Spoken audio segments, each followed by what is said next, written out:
So ఇక్కడ start చేసి అంతకుముందు మనం మగధ డైనాసిటీ గురించి చదివినాం కదా. మగధ డైనాసిటీ వచ్చేసి 2500 ఇయర్స్ అగో.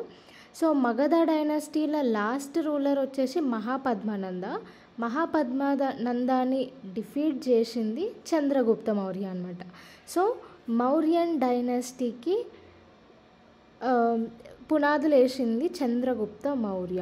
ఓకే, చంద్రగుప్త మౌర్య ప్లస్ చాణక్య అని కౌటిల్య అని కూడా అంటారు. వీళ్ళిద్దరు కలిసి మౌర్యన్ డైనాసిటీని స్థాపించారు around 2300 years ago. So Chanakya వచ్చేసి అర్థశాస్త్ర బుక్ కూడా రాసిండు. సో ఇది ఎకనామీ పైన, మళ్ళీ కింగ్ లైఫ్ ఎట్లుండాలి, వాళ్ళు ఎలా బిహేవ్ చేయాలి, ఇట్లాంటివన్నీ అర్థశాస్త్రాలు రాసిండు అనమాట. ఓకే, సో ఇక్కడ ఇంపార్టెంట్ సిటీస్ వచ్చేసి తక్షశిల ఇంకా ఉజ్జయిన్. అండ్ మనము కొన్ని ఇంపార్టెంట్ సిటీస్ నేర్చుకుందాం మౌర్యన్లో. ఇక్కడ ఈ మ్యాప్లో మీరు చూస్తున్నారు కదా, ఈ రెడ్ కలర్ డాట్స్ వచ్చేసి అశోకుడు ఇన్స్క్రిప్షన్స్ అనమాట. ఇవన్నీ బ్లాక్ కలర్ డాట్స్ వచ్చేసి ఇంపార్టెంట్ సిటీస్. ఇక్కడ ఇంపార్టెంట్ సిటీస్ వచ్చేసి తక్షశిల, ఉజ్జయిన్, పటలిపుత్ర. ఓకే, సో ఇప్పుడు అశోకన్ ఇన్స్క్రిప్షన్స్ ఎక్కడెక్కడ ఉన్నాయి రఫ్గా మనం చూద్దాము, ఎందుకంటే ఈ ఇన్స్క్రిప్షన్ ప్లేసెస్ కూడా మనకి ఇంపార్టెంటే. సో కందహార్, లంపక, మళ్ళీ మాన్సహరా, షహబాజ్గరి, మళ్ళీ కల్సి, తోప్రా, మీరుట్, బహాపూర్, లుంబిని, రాంపూర్వా, లౌరియా, అరజన్, మళ్ళీ గుజర్రా, అలహాబాద్, కౌశంబి, సార్నాథ్, రూప్నాథ్, సంచి, పన్గ్వారారియా, గిర్నార్, సోపరా, సన్నాతి, మస్కి, ఎర్రగుడి, బ్రహ్మగిరి, దౌలి, జౌగడ. సో ఇవన్నీ ఇన్స్క్రిప్షన్ ప్లేసెస్. ఇంపార్టెంట్ సిటీస్ మాత్రం 3 ఉన్నాయి, ఒకటి పటలిపుత్ర, ఉజ్జయిన్, ఇంకొకటి తక్షశిల. సో ఇక్కడ తక్షశిల వచ్చేసి నార్త్ వెస్ట్ ఇంకా సెంట్రల్ ఏషియాకి వెళ్ళడానికి ఇంపార్టెంట్ గేట్వే అనమాట ఈ తక్షశిల. ఓకే, ఇక్కడ మీరు మ్యాప్లో చూసుకోవచ్చు, తక్షశిల ఇక్కడ ఉంది. సో ఇక్కడ నుంచి నార్త్ వెస్ట్ సైడ్ వెళ్ళడానికి ఇంకా సెంట్రల్ ఏషియా సైడ్ వెళ్ళడానికి ఈ తక్షశిల అనేది ఇంపార్టెంట్ గేట్వే. నెక్స్ట్ ఉజ్జయిన్ వచ్చేసి నార్త్ నుంచి సౌత్కి వెళ్ళడానికి ఇంపార్టెంట్ గేట్వే అనమాట. సో ఇక్కడ ఈ ప్లేస్లో మేజర్గా మర్చెంట్స్, క్రాఫ్ట్ పర్సన్స్, మళ్ళీ అఫీషియల్స్ అందరూ ఈ ఉజ్జయిన్ దగ్గరనే ఉంటారు. సో ఉజ్జయిన్ ఒకసారి చూద్దాం. ఉజ్జయిన్ వచ్చేసి ఇగో ఇక్కడ ఉంది. సో నార్త్ నుంచి సౌత్కి వెళ్ళడానికి ఇది ఒక ఇంపార్టెంట్ గేట్వే లాగా పనికొస్తుంది. సో ఇక్కడ అందరూ మేజర్గా బిజినెస్ మెన్స్, అఫీషియల్స్ అందరూ ఇక్కడే ఉంటారు. నెక్స్ట్ సెంట్రల్ ఇండియాలో మొత్తం ఫారెస్ట్లు ఉంటాయి. ఓకే, సో క్యాపిటల్ ఏరియాస్లో ట్యాక్సెస్ అనేవి అఫీషియల్సే కలెక్ట్ చేస్తారు. ఓకే, మౌర్యన్ ఎంపైర్లో ట్యాక్స్ కలెక్షన్ సిస్టమ్ చాలా బాగుంటుండే అనమాట. సో క్యాపిటల్ ఏరియాస్లో వచ్చేసి వేరే మౌర్యన్ ఎంపైర్ అంటే మొత్తం ఆల్మోస్ట్ ఎంటైర్ ఇండియా ఇదంతా మౌర్యన్ ఎంపైరే. సో ఇక్కడ మేజర్గా ఓన్లీ క్యాపిటల్ సిటీస్ సైడ్ పట్టలిపుత్ర ఈ ఏరియా మొత్తం మౌర్యన్ డైనాసిటీ డైరెక్ట్ కంట్రోల్ చేసేదన్నమాట. మిగతా వాటికి వాళ్ళ గవర్నర్స్ లేకపోతే వాళ్ళ అఫీషియల్స్ని పెట్టేదన్నమాట రూల్ చేయడానికి. సో క్యాపిటల్ సిటీస్లో అఫీషియల్స్ ట్యాక్స్ కలెక్ట్ చేస్తుండే. సో అట్లా ఈ అఫీషియల్స్ ట్యాక్స్ కలెక్ట్ చేసినందుకు వాళ్ళకి శాలరీస్ ఇస్తుండే. సో ఒకవేళ అఫీషియల్ రూలర్ మాట వినకపోతే వాళ్ళకి చాలా స్ట్రిక్ట్గా పనిష్మెంట్స్ ఉంటుండే అనమాట. సో ప్రతి వాళ్ళ ఎంటైర్ ఎంపైర్ గురించి ఇన్ఫర్మేషన్ తెలుసుకోనికే సీక్రెట్ మెసెంజర్స్ ఉంటుండే, అందరినీ గమనించడానికి స్పైస్ ఉంటుండే. ఇవన్నీ మెయింటైన్ చేస్తుండే అనమాట Mauryan dynasty. So Mauryan dynasty స్పెషల్గా రోడ్స్ పైన రివర్స్ పైన కంట్రోల్ తీసుకుంది, ఎందుకంటే ట్రేడింగ్ మేజర్గా సోర్స్ ఆఫ్ ఇన్కమ్.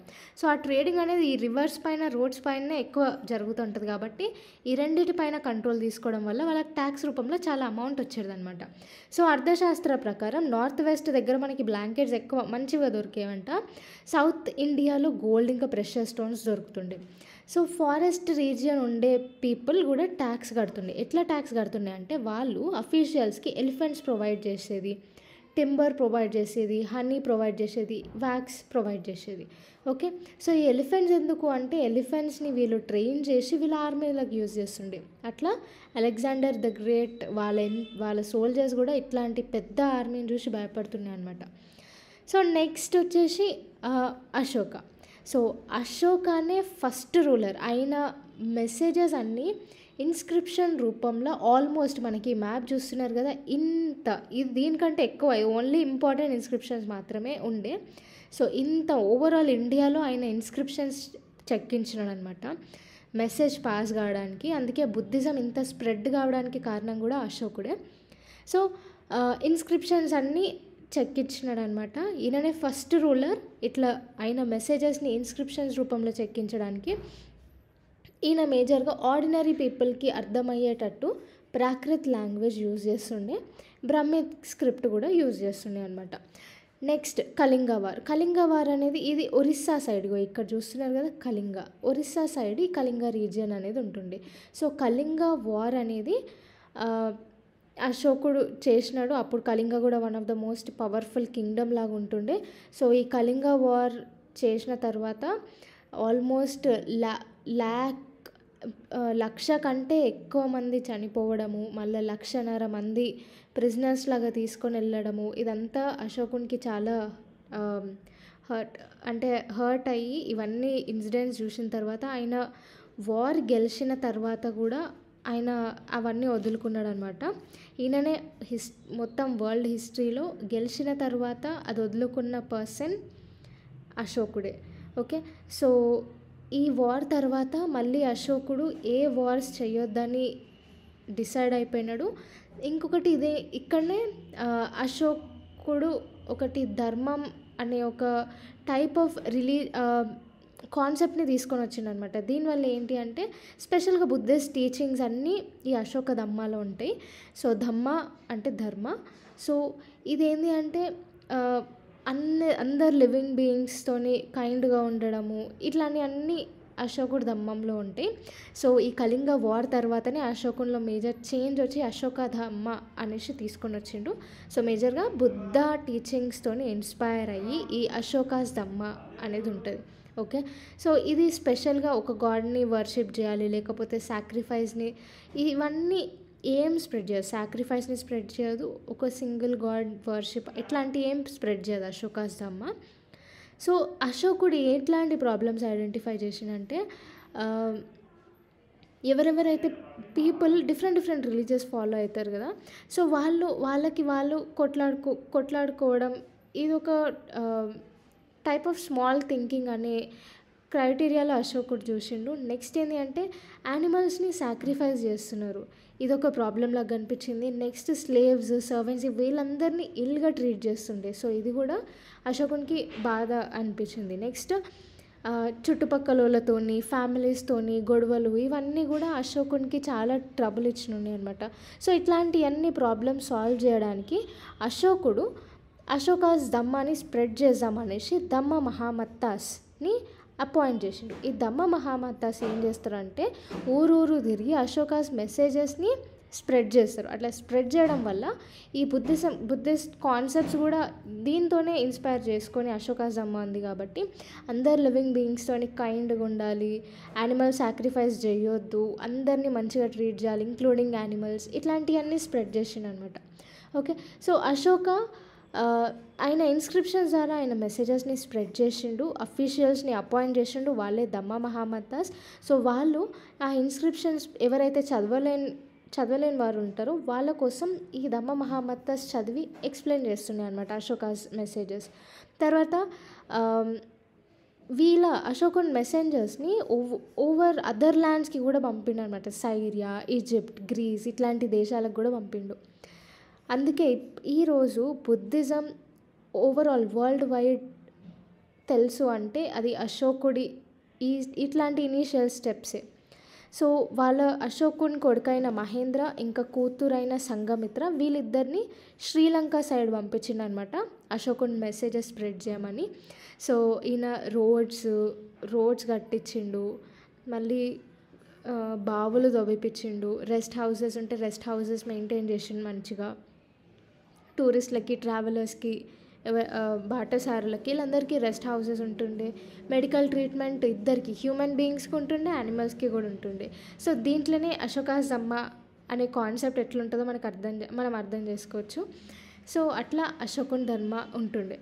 సో ఇందుకు ఇట్లాంటి మంచి ఐడియాస్ స్ప్రెడ్ చేసి ఇన్స్క్రిప్షన్ రూపంలో, అది కూడా లోకల్ లాంగ్వేజ్ అయిన ప్రాకృత్ లాంగ్వేజ్లో అందరు పీపుల్కి స్ప్రెడ్ చేసి ఇట్లాంటి చిన్న చిన్న ప్రాబ్లమ్స్ని ఓవర్కమ్ చెయ్యాలి అనేసి ఈ యానిమల్ సాక్రిఫైస్ కానీ, స్లేవ్ సర్వెంట్స్ని ఇల్గా ట్రీట్ చేయడం కానీ, ఫ్యామిలీస్లో నేబర్హుడ్స్తో కొట్లాటలు కానీ, రిలీజియస్ కాన్ఫ్లిక్ట్స్ని ఇట్లాంటివన్నీ తక్కువ చేయడానికి అశోకుని దమ్మ స్ప్రెడ్ చేసినారు. సో ఎంత మోడర్న్ థింకింగ్. ఇప్పుడు మనం ఇంకా ఈ రిలీజియస్ కాన్ఫ్లిక్ట్స్ అని, యానిమల్ సాక్రిఫైసెస్ ఇవన్నీ మనకు ఉన్నాయి. కానీ అశోకుని లాంటి కింగ్స్ అప్పుడే ఇట్లాంటి చిన్న చిన్న కాన్ఫ్లిక్ట్స్, చిన్న చిన్నవి కావు ఇవి, చాలా పెద్ద కాన్ఫ్లిక్ట్స్ ఇవి, ఇట్లాంటి కాన్ఫ్లిక్ట్స్ని సాల్వ్ చేయడానికి కంకణం కట్టుకున్నాడు. అందుకే అశోకుని ఇంకా మనం రిమెంబర్ చేసుకుంటాము. సో ఇది మొత్తానికి 7th లెసన్. తర్వాత ఏమైంది అంటే Mauryan dynasty around 2200 years ago collapse అవ్వడం స్టార్ట్ అయింది. సో అట్లా కొలాప్స్ అవుతూ చాలా డైనాసిటీస్ అనేవి వచ్చినాయి. Okay, so for suppose north west of ఇండియాలో ఇండో గ్రీక్స్ రూల్ చేయడం స్టార్ట్ చేసినారు. సో వాళ్ళు ఒక 100 సంవత్సరాలు రూల్ చేసిన తర్వాత షాకాస్ ఓవర్టేక్ చేసుకున్నారు అనమాట ఆ ఏరియాని. షాకాస్ అనేవాళ్ళు సెంట్రల్ ఏషియన్ సంబంధించిన వాళ్ళు. సో షాకాస్ కుషనాస్ డైనాసిటీని కూడా ఓవర్టేక్ చేసుకున్నారు అనమాట.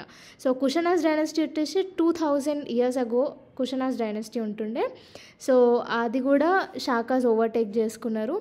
సో ఈ షాకాస్ వచ్చేసి వాళ్ళ కింగ్డమ్స్ని నార్త్ వెస్ట్ ఏరియాలో, నార్థన్ ఇంకా వెస్టర్న్ ఇండియాలో ఆల్మోస్ట్ ఒక 500 సంవత్సరాలు వీళ్ళు నడిపినారు అనమాట. తర్వాత గుప్తాస్ ఓవర్టేక్ చేసుకున్నారు షాకాస్ నుంచి. ఇంకొక దగ్గర ఏంటి, ఇదే వేరే సైడ్ వచ్చేసి మౌర్యన్స్ వాళ్ళ జనరల్ పుష్యమిత్ర శుంగ అని ఉంటాడు.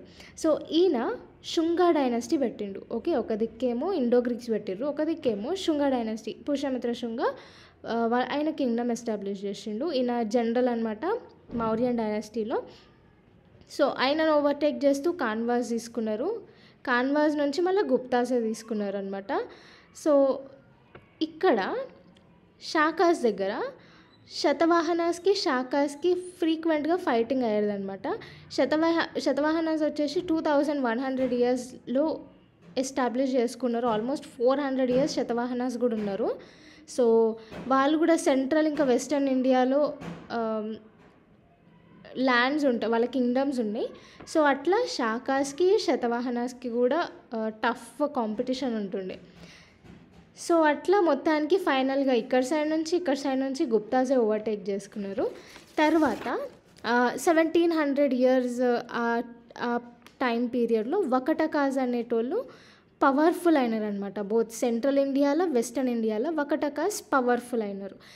సౌత్ ఇండియాకి వచ్చేసరికి చోలాస్, చెరాస్, పాండ్యాస్ వీళ్ళందరూ 2200 నుంచి 1800 years ago అప్పుడు రూల్ చేసారు అనమాట. తర్వాత 300 సంవత్సరాల తర్వాత ఏమైందంటే అది కింగ్డమ్ వచ్చేసి ఓన్లీ పల్లవాస్, చాళుక్యాస్ చేతిలో ఉన్నాయి. ఇప్పుడు మనం కొన్ని క్వశ్చన్స్ సాల్వ్ చేద్దాం. సో ఫస్ట్ క్వశ్చన్ వచ్చేసి make a list of occupations of people who lived with in the Mauryan empire. So Mauryan ఎంపైర్లో ఉన్న పీపుల్ ఆక్యుపేషన్స్ ఏమేమి ఉండొచ్చు, అక్కడ ట్రేడర్స్ ఉంటుండే, మర్చెంట్స్ ఉంటుండే, క్రాఫ్ట్ పర్సన్స్ ఉంటుండే, వీళ్ళందరూ ఉంటుండే. ఓకే, సో నెక్స్ట్ వచ్చేసి officials collected dash from the area under direct control of the ruler. So officials అనేటోళ్ళు ట్యాక్సెస్ కలెక్ట్ చేస్తుండే అనమాట. మొత్తం మౌర్యన్ డైనాసిటీలో మొత్తం అన్ని కింగ్డమ్స్లో కాకుండా వాళ్ళ డైరెక్ట్ కంట్రోల్ ఎక్కడుందో అట్లాంటి ఏరియాస్లో అఫీషియల్స్ ట్యాక్సెస్ కలెక్ట్ చేస్తుండే. నెక్స్ట్ బి వచ్చేసి royal princes often went to the provinces as. So royal princes అంటే అశోకుడు కూడా ఆల్మోస్ట్ స్టార్టింగ్ స్టేజ్లో అశోకుడు కూడా గవర్నర్ లాగా ఉండే, ఫస్ట్ ప్రావిన్సెస్కి ఒక గవర్నర్ లాగా ఉండే అనమాట. సో రాయల్ ప్రిన్సెస్ వాళ్ళు ఫస్ట్ ఇనీషియల్ స్టేజ్లో గవర్నర్స్ లాగా వెళ్తుండే. Okay, next option C question వచ్చేసి the Mauryan rulers try to control dash and dash which were important for transport. So Mauryan rulers స్పెషల్గా రోడ్స్ని, రివర్స్ని కంట్రోల్ చేసేవాళ్ళు అనమాట. సో అక్కడ నుంచి వాళ్ళకి ఫుల్ ట్యాక్సెస్ అనేవి వస్తుండే. ఎందుకంటే ట్రేడ్ అక్కడ నుంచి అవుతుంది కాబట్టి. డి క్వశ్చన్ వచ్చేసి people in forested regions provided the Mauryan officials with. So ఫారెస్ట్లో ఉన్న జనాలు అఫీషియల్స్కి ఎలిఫెంట్స్ ఇస్తుండే, టింబర్ ఇస్తుండే, హనీ, వ్యాక్స్ ఇట్లాంటివన్నీ ఫారెస్ట్ ప్రొడ్యూస్ ఇస్తుండే అనమాట. నెక్స్ట్ ట్రూ ఆర్ ఫాల్స్ చూద్దాం. Ujjain was the gateway to north south. So నార్త్కి సౌత్కి ఉజ్జయిన్ గేట్వే కాదు, అది తక్షశిల అనేది గేట్వే. ఓకే, ఉజ్జయిన్ అనేది north west side, central Asia side వెళ్ళడానికి ఒక గేట్వే అనమాట. ఓకే, సో ఏ అనేది ఫాల్స్. నెక్స్ట్ బి క్వశ్చన్ చూద్దాం. Chandragupta's ideas were written down in Arthashastra. So Chandragupta just ruler, king, కానీ అర్థశాస్త్ర రాసింది కౌతిల్యాని, చాణక్య అని కూడా అంటారు. ఓకే, సో ఇది ఫాల్స్. సి క్వశ్చన్ చూద్దాం. Kalinga was the ancient name of Bengal. So ఇది కూడా తప్పే. Kalinga was the ancient name of coastal Orissa. Okay, ఇది కూడా ఫాల్సే. డి క్వశ్చన్ చూసాం. Most Ashokan inscriptions are in Brahmi script. ఇది కరెక్టే, ఇంకా ప్రాకృత్ లాంగ్వేజ్లో రాస్తుండే అనమాట. సో నెక్స్ట్ క్వశ్చన్ చూద్దాము. Fourth question. What were the problems that Ashoka wanted to solve by introducing dhamma. So అసలు ఏంటిది అశోక ప్రాబ్లమ్స్ ఏంటిది, అశోకని ట్రబుల్ చేసింది ఏంటిది అంటే రిలీజియన్ కోసం కొట్లాడుకోవడము, నెక్స్ట్ యానిమల్ సాక్రిఫైసెస్ చేయడము, నెక్స్ట్ స్లేవ్స్ని, సర్వెంట్స్ని చాలా కిందికి చేసి మాట్లాడడం, చాలా కిందికి చేసి చూడడము, ఇది ఒకటి.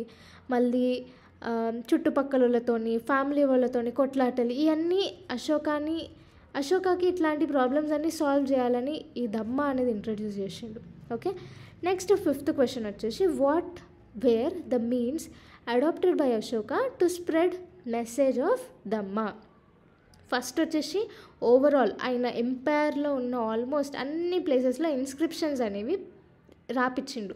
సో ఇన్స్క్రిప్షన్స్ వల్ల ఏమైంది, ఆయన మెసేజెస్ అంతా అందరు చదవాలి, అందరు దాన్ని ఫాలో అవ్వాలి అనేసి ఆమె ఇన్స్క్రిప్షన్స్ చేపించిండు.